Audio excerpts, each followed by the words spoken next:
Au sommaire de ce journal, les activités du mouvement pour la culture de la paix et de l'amour de la patrie, le MEPAP, ont été officiellement lancées dans la commune de Ramongo. Au cœur de cette initiative, le projet Une école de la paix, un programme qui ambitionne d'inculquer aux jeunes générations les valeurs de tolérance, de civisme et de vivre ensemble. Les autorités locales, responsables, éducatifs et populations ont répondu présents à cette cérémonie. Les détails à suivre dans ce journal.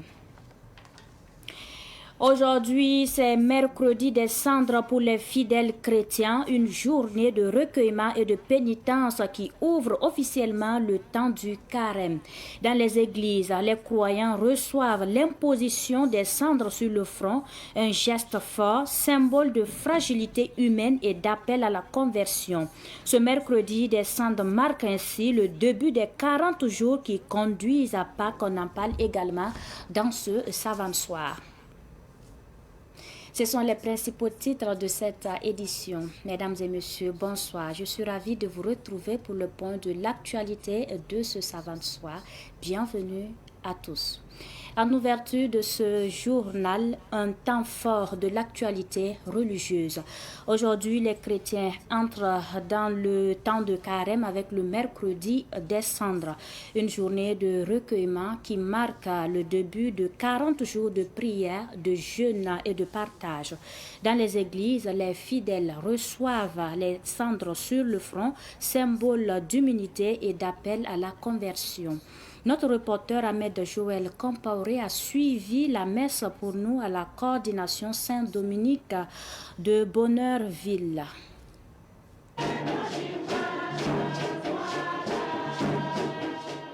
Convertissez-vous et croyez à la bonne nouvelle. C'est avec cette phrase et de la cendre posée sur le front de chaque fidèle qui marque le début du carême chrétien. Ici, à la coordination Saint-Dominique Savio de la paroisse Notre-Dame des Apôtres de la Patte d'Oie, ce rituel est respecté. La messe est célébrée dans la sobriété, avec la couleur liturgique violet, et les fidèles chrétiens sont invités à faire pénitence pour entrer dans ce temps de carême. Nous avons entendu dans cette messe-là le partage, pénitence et la prière. Alors, mieux vaut toujours être bon à côté de toi, vis-à-vis de toi. Et quand tu fais le jeûne, le carême chrétien aussi, alors il faut que tu te laves le visage. Il ne faut pas avoir un visage crispé pour faire bon paraître devant les fidèles et non pas paraître bon devant Dieu. Nous sommes venus ce matin assister à la messe et comme a dit le prêtre, et un temps pour nous de déchirer nos cœurs, de nous convertir pour mieux nous approcher de Dieu et avoir sa miséricorde. Voilà pourquoi nous sommes venus prier et pour que Dieu nous accompagne durant ce temps de carême. Cette messe de mercredi des cendres est à l'image de la conversion des peuples d'Israël dans l'Ancien Testament. À travers cette messe, il est recommandé à chaque fidèle chrétien une reconversion totale. Cette messe des cendres est une messe au cours de laquelle on impose les cendres sur le front des fidèles.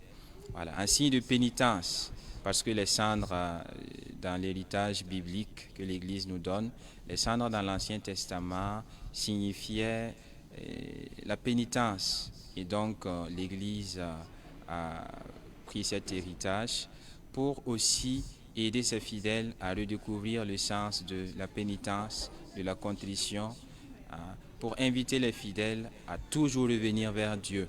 Voilà, car c'est seulement ainsi que l'on peut aussi revenir vers nos frères, nos sœurs, pour une vie de fraternité véritable. Et donc Jésus nous appelle à revenir à l'intériorité, afin que tous nos actes puissent réellement partir de cette intériorité-là.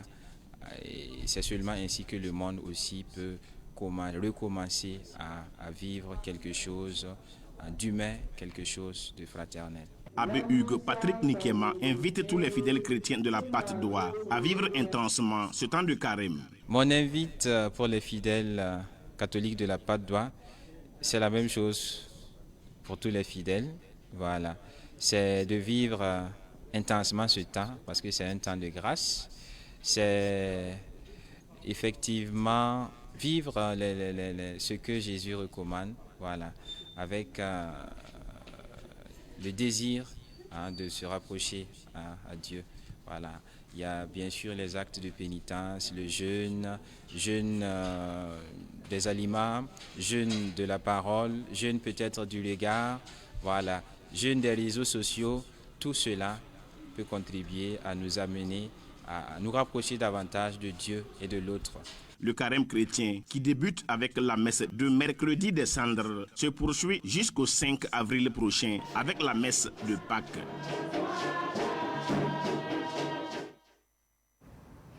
Et puis hier, dans un communiqué, la FAIB a annoncé que le jeûne de Ramadan commence au Burkina Faso demain jeudi 19 février 2026. Et pour l'occasion, le président du Faso a souhaité un bon début de carême et de jeûne aux chrétiens et aux musulmans. Le début presque simultané de ce chemin de foi est une opportunité pour renforcer notre communauté, une occasion de porter ensemble notre cher pays dans nos prières et un appel divin à œuvrer ensemble pour la consolidation de la paix, a-t-il dit dans son message.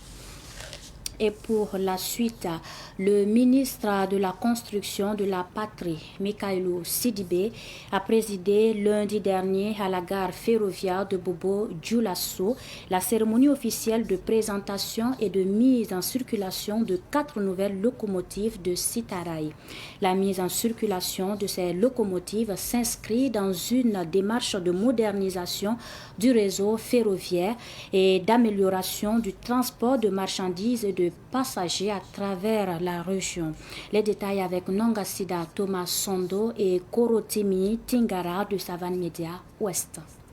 Dans son allocution, le ministre Sidibé a souligné l'importance de ces nouvelles locomotives pour le développement économique du pays. Ces investissements dans l'infrastructure ferroviaire au Burkina Faso sont essentiels pour renforcer l'intégration économique et faciliter le commerce régional.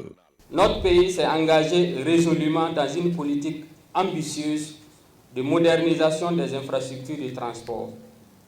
La mise en service de ces locomotives par Sitarai et son actionnaire de référence AGL s'inscrit pleinement dans cette dynamique. Ces machines ne sont pas de simples engins. Elles sont des symboles de puissance, de fiabilité et d'efficacité énergétique.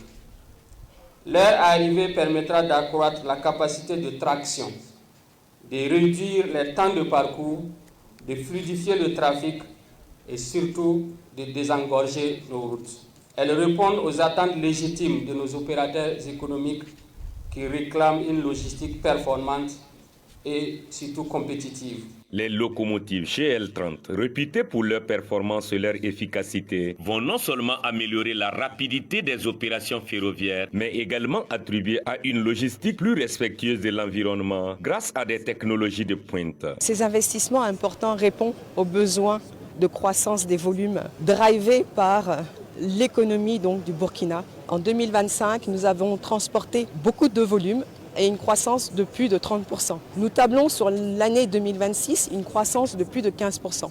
Et pour ça, il faut donc renforcer notre capacité. Et avec ces 4 locomotives, nous serons capables de transporter 250 000 tonnes par an entre le corridor Abidjan-Burkina Faso. Les représentants de Sitarai ont exprimé leur engagement à maintenir une mobilisation constante pour assurer la sécurité et la fiabilité des services ferroviaires. Les nouvelles locomotives vont permettre d'augmenter la capacité de transport, offrant ainsi de nouvelles opportunités pour les entreprises. C'est le départ d'une vision. Le groupe AGL croit à l'Afrique. Et la vision du groupe, c'est d'accompagner la transformation de l'Afrique en termes de poumons économiques. Donc ces locomotives-là, ce n'est que le départ. C'est les 4 locomotives, ce n'est qu'un départ.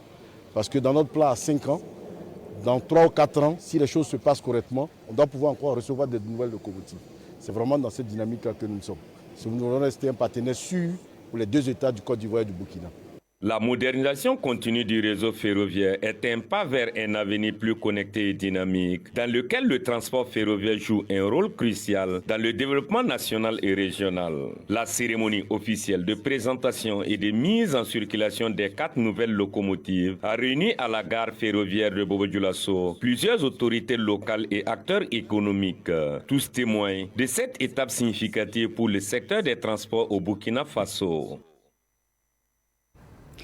Le mouvement Réveil citoyen a présenté le bilan de ses activités durant la période 2022-2024. Cette rencontre a également réuni les membres du mouvement, des partenaires et des sympathisants du mouvement Réveil citoyen. C'était l'occasion pour les membres de ce mouvement de tracer les perspectives à venir. Les détails avec Flore Kosporé et Moumouni Nana. Dans son allocution d'ouverture, le président du mouvement a souligné que la période 2022-2024 a été consacrée au renforcement de la conscience civique et à la promotion de la participation citoyenne. Au cours de ces 3 années, le mouvement a organisé plusieurs campagnes de sensibilisation sur le civisme, la bonne gouvernance et la cohésion sociale. À chaque année, nous devons faire des bilans pour faire savoir à nos membres et aussi à tous les autres leaders que si vous travaillez, vous devez arrêter des bilans pour que les gens sachent que vous avez fait quelque chose et que les autorités sachent que nous aussi on travaille. En tant que des commerçants, nous on a décidé d'amener le bilan de 2022 qu'on n'a pas eu le temps à le faire par manque de moyens. Et aujourd'hui, on a dit qu'il faut qu'on dégage ça. Et aussi concernant même la loi du 1 qui oblige les gens maintenant de faire le bilan, c'est déjà bon pour nous. C'est déjà bon non seulement. Quand tu travailles, il doit avoir au moins des conclusions. Donc ce qui fait que nous, on a décidé de faire le bilan et profiter pour notre présentation de qu'on n'a pas pu faire le janvier. Selon le mouvement, le bilan est positif. Il est revenu sur les actions entreprises pour la circulation du train passager et demande aux autorités de relancer le dialogue avec les autorités ivoiriennes pour que le train continue son chemin. Ce qu'on veut appeler à la population, examiner le train passager, on a fait passer le message et depuis jusqu'à Abidjan, ça a été vraiment un atout pour nous. Donc déjà, si on allait continuer avec les initiatives de ce sens-là, moi je pense que les Ivoiriens de là-bas n'allaient pas bloquer notre train à partir de Niangolo. Parce que nous, on prenait la voie de plaidoyance. Et on devait au moins faire savoir les hommes d'affaires qui sont ici, qui collaborent avec ce bololé-là, qu'ils sachent que nous sommes leurs petits frères et leurs enfants aussi. Donc ils doivent nous écouter, ils doivent faire savoir que le train passager-là, ça arrange nous les commerçants. En dressant ce bilan, le mouvement réaffirme sa volonté de poursuivre son combat pour une citoyenneté responsable. La cérémonie s'est clôturée par une remise d'attestation à 2 personnes, dont El Hadj Parkouda Amado et Naba Tiré de Silmimosé, pour leur engagement au sein du mouvement et une photo de famille. Le projet mis en place de cadres d'échange sûrs dans les familles est en fin de mise en œuvre. Ce projet, qui est piloté par la Marche mondiale des femmes, Action nationale Burkina Faso, visait à instaurer un dialogue entre les membres d'une famille pour une cohésion sociale sûre au Burkina Faso. La capitalisation des acquis du projet s'est tenue le week-end écoulé en présence de notre reporter Germaine Farama. Permettre aux familles de dialoguer, c'est tout le sens du projet, mise en place de cadres d'échange sûrs dans les familles. Un projet qui a permis d'unir et de réconcilier père et mère et qui permet aux enfants de s'exprimer librement. Un projet qui a été bénéfique pour Prince Sawadogo, un adolescent. Ce projet m'a permis de connaître mieux mes droits, d'être mieux en dialogue avec mes parents et de mieux me développer dans la vie, dans la société, plus précisément sur le genre aussi. Que dans notre groupe de garçons, on n'aimait pas tellement les filles, mais ça nous a permis de mieux adhérer aux gens féminins. Mes relations avec mes parents, on n'était pas en bon terme comme ça. Quand j'avais des problèmes ou des difficultés, je n'en parlais pas. On était distants. Mais maintenant, grâce au projet, j'ai réussi à mieux m'approcher de mes parents, à savoir comment les exposer mes difficultés. Le projet a fait que j'ai changé de comportement. Maintenant, j'ai plus confiance en moi-même et en la société. Ce projet expérimental de conciliation du dialogue social, de l'inclusion familiale et de cohésion a touché 100 familles dans 6 quartiers de la ville de Ouagadougou. Un projet qui a permis à l'association La Marche mondiale des femmes Action nationale du Burkina Faso d'instaurer des cadres d'échange dans les familles. Bon nombre de parents n'ont plus le temps d'échanger avec les parents. Très tôt le matin, tout le monde est parti et les gens ne rentrent que le soir. Nous avons jugé nécessaire d'échanger avec les parents pour voir leurs besoins et les besoins se faire ressentir. Et depuis que nous avons initié ce projet-là, je pense qu'il y a eu l'amélioration dans beaucoup de familles. Tous ceux qui ont bénéficié du projet ont mis des cadres d'échange au sein de leur famille où ils peuvent échanger librement avec leurs enfants, où les enfants aussi peuvent venir échanger ou bien soumettre leurs préoccupations à leurs parents. Avec le projet La mise en place de cadres d'échange sûrs dans les familles, certains tabous dans les relations entre enfants et parents ont été levés. Les tabous ont été brisés. Parce que nous sommes arrivés dans des ménages où les parents disent ne pas avoir le courage d'échanger avec les adolescents de 10 ou 12 ans sur la sexualité, par exemple. Ils considèrent ce sujet-là comme un sujet tabou. Alors que de nos jours, on sait que si l'enfant n'apprend pas dans la famille, il va l'apprendre dehors. Il va l'apprendre sur les réseaux sociaux. Autant lui mettre la puce à l'oreille. Les sujets tabous également, c'est comment entretenir même le cycle menstruel. On a trouvé aussi des parents qui sont incapables de parler du cycle menstruel à leurs enfants, à leurs adolescents. Le projet La mise en place de cadres d'échange sûrs dans les familles, en fin de réalisation après 16 mois de mise en œuvre, a coûté 11 millions de francs CFA avec l'aide de l'ONG Oxfam.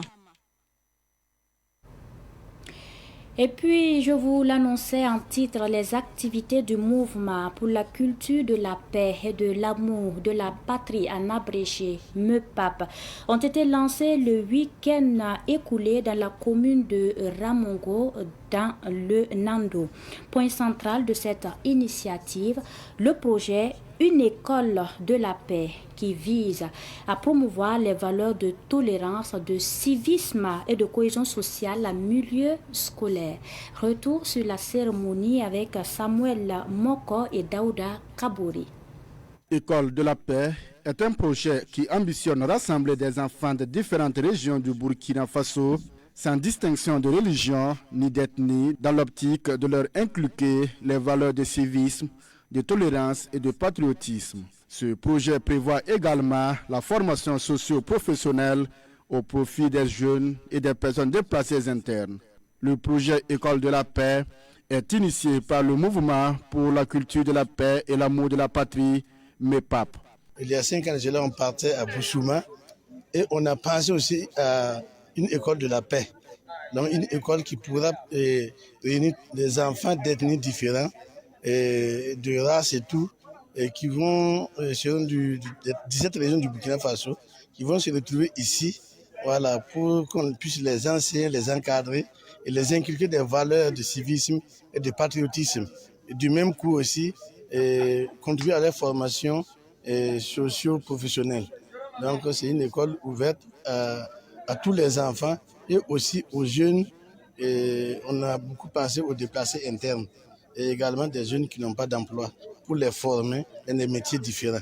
Pour la réussite de ce projet, le président du mouvement pour la culture de la paix et de l'amour de la patrie, MEPAP, demande la mobilisation des Burkinabés, car le projet est celui de tous et non du MEPAP uniquement. Avec ces objectifs que nous avons éclatés, ça devient une affaire de tous les citoyens du Burkina Faso. Voilà pourquoi nous parlons de mobilisation de fonds pour construire l'école. Chacun peut contribuer à la construction de cette école. Nous sommes d'ici 2, 3, 5 ans maximum. Si on arrive à réaliser cette école, ça serait du gagnant. Si Dieu faisant, avec les différentes contributions, on peut ouvrir cette école l'année prochaine, on sera vraiment très fiers. Plusieurs personnalités ont pris part au lancement de l'événement, notamment le docteur Samuel Kalkundo, fondateur du MEPAP, le guide spirituel de la communauté internationale soufie, Cheikh Soufi Moaz Ouedraogo, Le guide spirituel a insisté sur la nécessité du dialogue interreligieux, du pardon et du vivre ensemble. La cérémonie a aussi été marquée par la réception d'un forage d'eau potable offert au village par le PDG de ISMO International, Ismaël Ouedraogo. L'actualité dans un autre registre pour poursuivre. Le couple Rwamba a célébré le week-end dernier le 55e anniversaire de son mariage. Pour cette occasion, une messe d'action de grâce et une journée festive ont été organisées. Famille, amis et connaissances ont pris part à l'événement. Notre reporter Abdoulaye Kindar y était.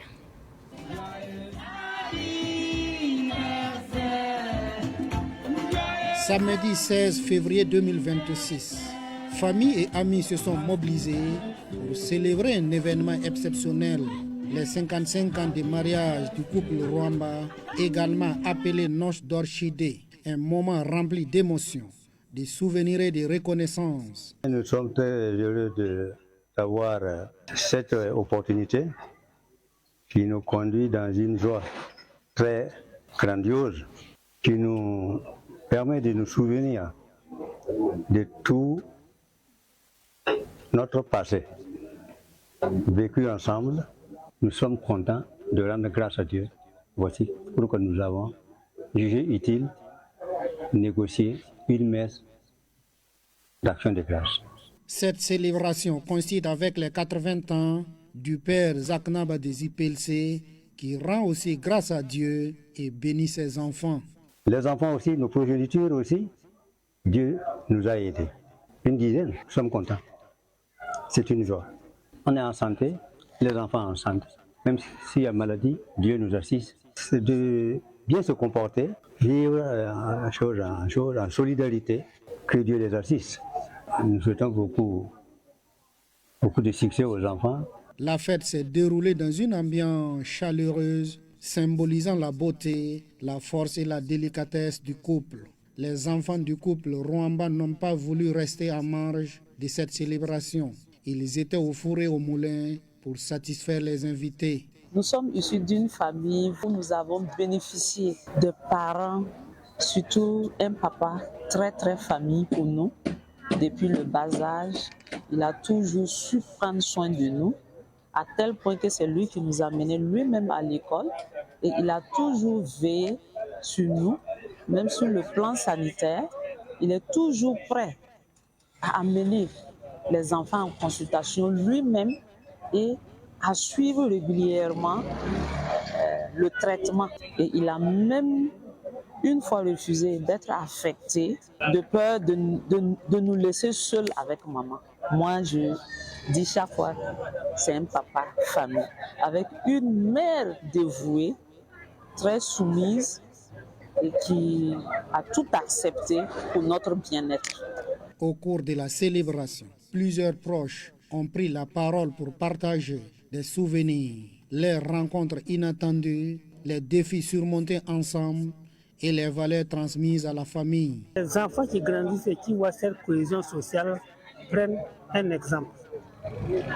Et il y a aussi les 55 ans de mariage. Ça doit être un motif pour les jeunes de s'engager. Suivre l'exemple de cette famille-là pour que ce soit une famille solide, pour que les jeunes puissent fonder un foyer très solide. Après 52 ans de service pour la nation, Henri Rwamba est admis actuellement à la retraite. 55 ans de vie commune, cette célébration des noces d'Orchidée restera gravée dans les mémoires comme un vivant hommage à l'amour et à la famille.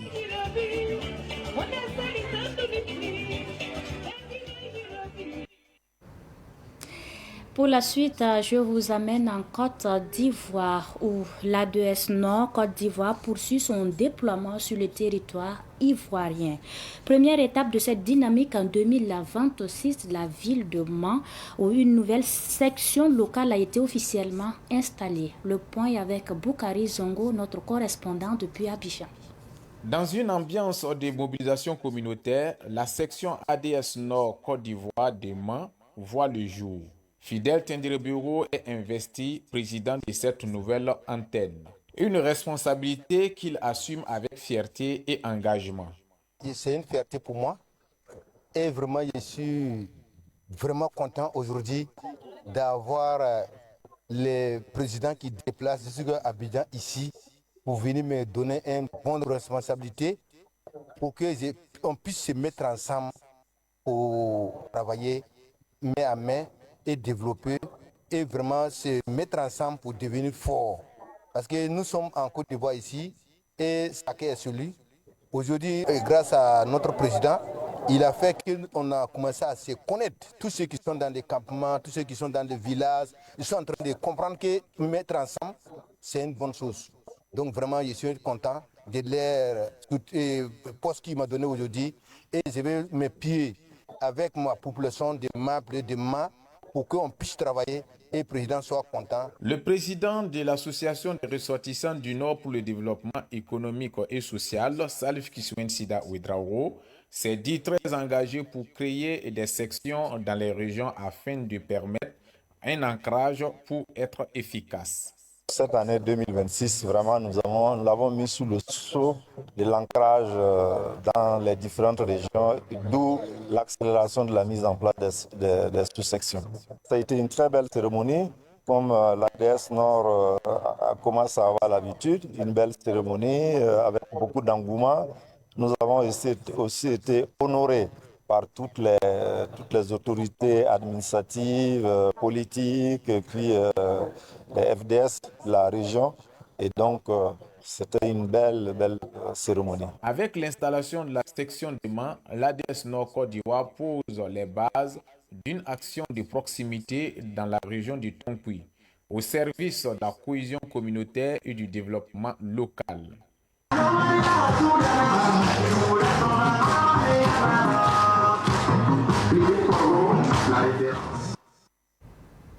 Après Mans, cap sur Meyagui, dans la région de la Nawa, l'ADS Nord Côte d'Ivoire y installe sa deuxième section locale, confirmant en 2026 sa volonté de rapprocher ses actions de communauté des communautés burkinabées vivant en Côte d'Ivoire.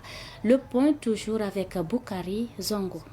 À Meyagui, l'effervescence est tout aussi palpable. Aruna Sawadogo est porté à la tête de la section locale de l'ADS Nord Côte d'Ivoire, en reconnaissance de son engagement communautaire. Un tableau d'honneur lui est remis. Je remercie tout le monde, le président, maire, monsieur le maire et puis tous ses compagnons vice-présidents. On va tout faire pour prendre, on a accepté pour prendre, pour travailler. Donc on met tout en ordre pour que l'ADS Nord puisse avancer.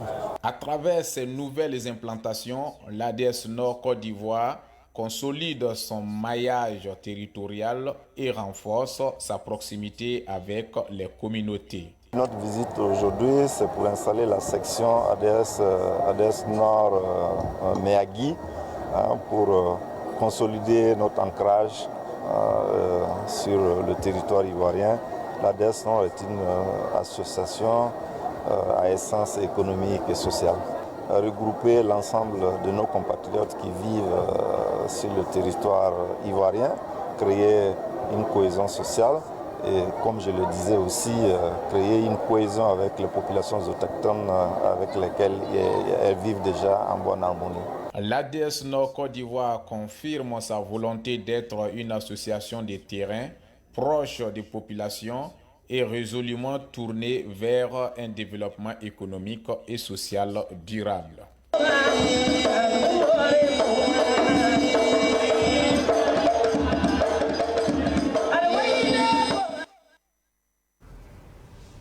Et c'est ainsi que se referme ce Savant Soir. Merci de nous avoir suivis. Bonsoir.